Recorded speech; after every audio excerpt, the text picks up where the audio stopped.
Hello dear students, कैसे हो? उम्मीद करता हूँ आप सब अच्छे होंगे।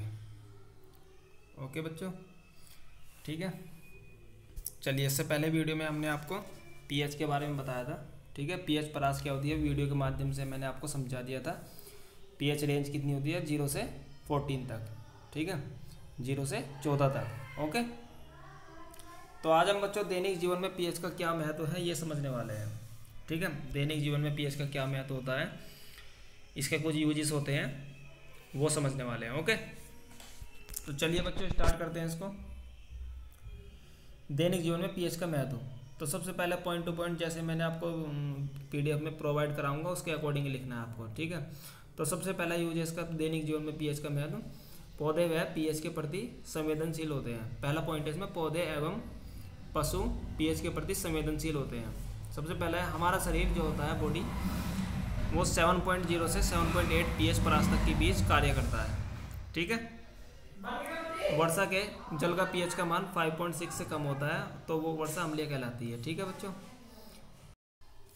ठीक है बच्चों, वर्षा के जल की जो पीएच होती है, जो एसिड रेन बोलते हो आप जिसे, वर्षा के जल की पीएच का मान लगभग 5.6 से कम होता है तो वर्षा अम्लीय कहलाती है, ठीक है। तो देखो बच्चों, आपने भी देखा होगा जो महीने की पहली बारिश होती है उसमें लोग बोलते हैं कि उसमें नहीं नहाना चाहिए। उसमें इसलिए नहीं नहाना चाहिए आपको क्योंकि वो वर्षा कैसी होती है, एसिडिक होती है। एसिडिक इन नेचर मतलब अम्लीय वर्षा, ठीक है। क्योंकि इसकी पीएच का मान कितना है बच्चों? 5.6। देखो मैंने बताया था 0.7 से 7 तक जिसकी पीएच है वो कैसा होगा? अम्ल मतलब एसिड। और 7 से जिसकी 14 के बीच है वो कैसा होगा? आपका बेस, ठीक है। बेस मतलब क्षार। ओके बच्चों, नेक्स्ट है आपका मिट्टी का पीएच।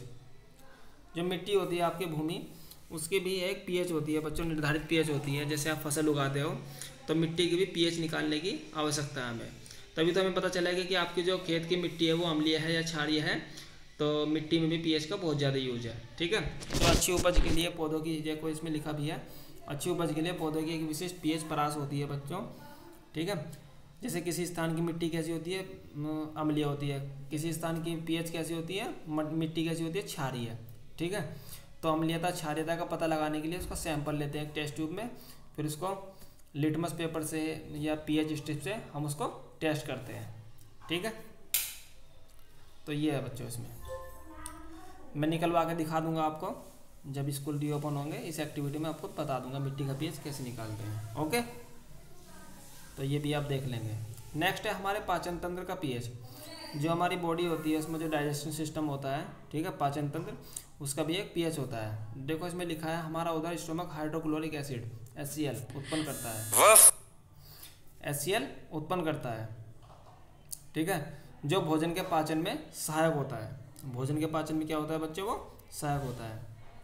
अपच की स्थिति में कभी कभी आप देखते होंगे भोजन खाने के बाद आपके शरीर में मतलब वो स्टोमक में एसिडिक की मात्रा ज़्यादा बढ़ जाती है, आप बोलते हो कि एसिडिटी हो गई, तो उसको आप कैसे करते हो फिर? ठीक है, उसके लिए क्या यूज करते हो? आपको उदासीन पाउडर चाहिए। उदासीन पाउडर जैसे बेकिंग पाउडर, ठीक है, खाने का सोडा, जैसा आप इनो वगैरह लेते हो तो उससे आपके पेट की जलन शांत होती है। वो किस में इस्तेमाल होता है बच्चों? अपच दूर करने में, पेट की अपच दूर करने में, मतलब अम्लता को दूर करने में, क्योंकि HCl तो पहले से प्रेजेंट था वहाँ, ठीक है। और आपने कुछ भोजन और ज़्यादा एसिडिक अम्लीय खा लिया तो HCl की मात्रा बढ़ जाती है बच्चों पेट में, ठीक है। तो इस तरह से मुक्त होने के लिए आप एंटासिड का यूज़ करते हो। इसमें लिखा है एक लाइन, एंटासिड याद रखना बच्चों। एंटासिड जैसे किसका यूज़ किया जाता है आपको? Milk of magnesia. Milk of magnesia, वो जो इनो होता है वो मिल्क ऑफ मैग्नीसा ही होता है बच्चों, ठीक है। तो ये इसका पाचन तंत्र में यूज है पीएच का। नेक्स्ट है आपका पीएच परिवर्तन के कारण दंत क्षय, ठीक है। पीएच परिवर्तन के कारण दंत क्षय, ठीक है। देखो दांतों में जो कैविटी होती है, कैविटी जिसे आप थोड़ा पीलापन बोलते हो, दांतों में पीलापन हो गया, वो भी पीएच के कारण ही होता है। क्योंकि मुंह के पीएच का मान लगभग 5.5 से कम होने पर दांतों का क्षय प्रारंभ हो जाता है। अर्थात 5.5 तक आपका दांत का पीएच होना ही चाहिए, ठीक है। 5.5 से यदि कम होगा तो दांतों को, दांत जो होंगे आपका, उसका क्षय मतलब डीके प्रारंभ हो जाता है, ठीक है। दांतों का जो इनेमल होता है वो कैल्शियम फॉस्फेट से बना होता है, ठीक है। शरीर की सबसे कठोर पदार्थ है, जो शरीर का सबसे कठोर पदार्थ होता है, जो आपके दांत होते हैं, टीथ, ये सबसे शरीर का जो कठोर पदार्थ है ये किससे बना होता है बच्चों? कैल्शियम फॉस्फेट से। ठीक है, जो जल में नहीं घुलता, लेकिन मुंह की पीएच का परास 5.5 से कम होने पर संक्षारित हो जाता है। संक्षारित जैसे लोहे में जंग लग जाती है, उसी तरह से आप में आपके दांत में भी पीलापन आने लग जाता है। ठीक है, तो उसे आप दांतों का क्षय बोल सकते हो। ठीक है, क्षार या दंत मंजन का उपयोग करने से अम्ल की अधिक्यता को मात्रा को उदासीन किया जा सकता है। यदि आप टूथब्रश जो करते हो वो इसीलिए करते हो बच्चों, दांतों की अम्लीयता को कम करने में, 5.5 से कम करने में। यदि आप टूथब्रश नहीं करोगे तो दांतों में पीलापन की मात्रा ज़्यादा बढ़ती चली जाती है। ठीक है, आपने देखा भी होगा। ओके, उम्मीद करता हूँ यहाँ तक आपको क्लियर हो चुका होगा। ठीक है, नेक्स्ट आपका पशुओं तथा पौधों द्वारा उत्पन्न रसायनों से आत्मरक्षा। ठीक है, जैसे जो मधुमक्खी होती है या लाल चींटी होती है, वो डंक मारते कभी आपको, तो वो वहाँ पर दर्द उत्पन्न होता है, तो वो इसलिए होता है, वो एक अम्ल छोड़ देती है। ठीक है, तो देखो मैं बता दूँ, मधुमक्खी का डंक एक अम्ल छोड़ता है, जिसके कारण दर्द उत्पन्न व जलन उत्पन्न होती है।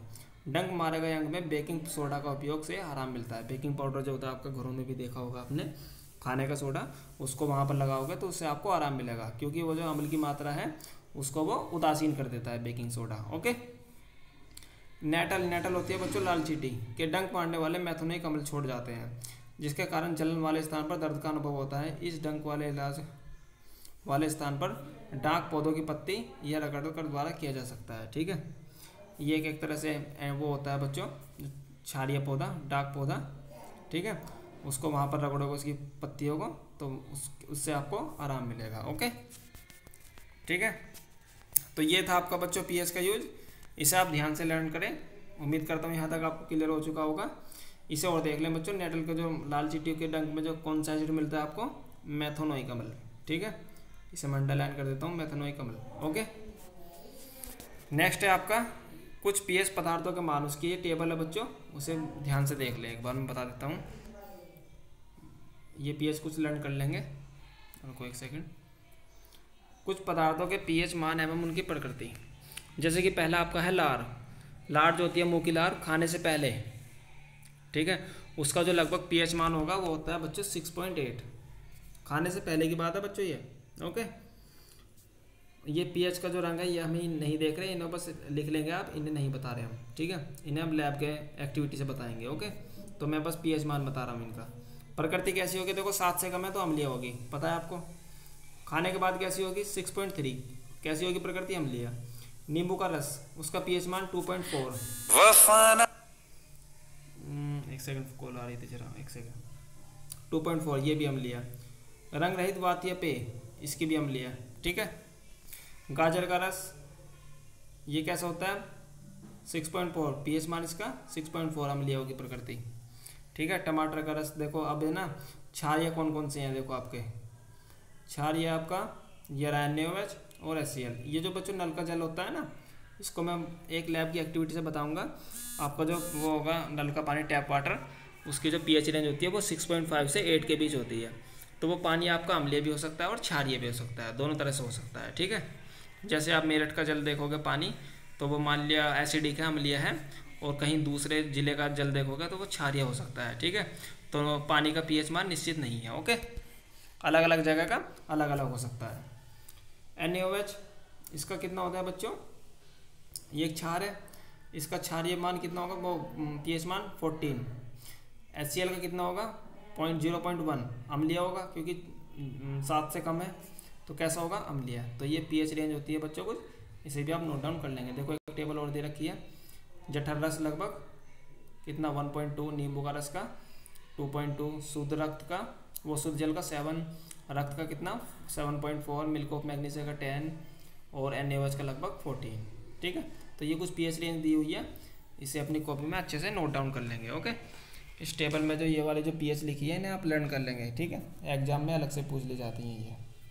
ओके, उम्मीद करता हूँ बच्चों यहाँ तक आपको क्लियर हो चुका होगा। नेक्स्ट वीडियो में हम आपको साल्ट के बारे में पढ़ाएंगे, लवण के बारे में। ठीक है, वो बोर्ड पे वीडियो के माध्यम से समझाएंगे।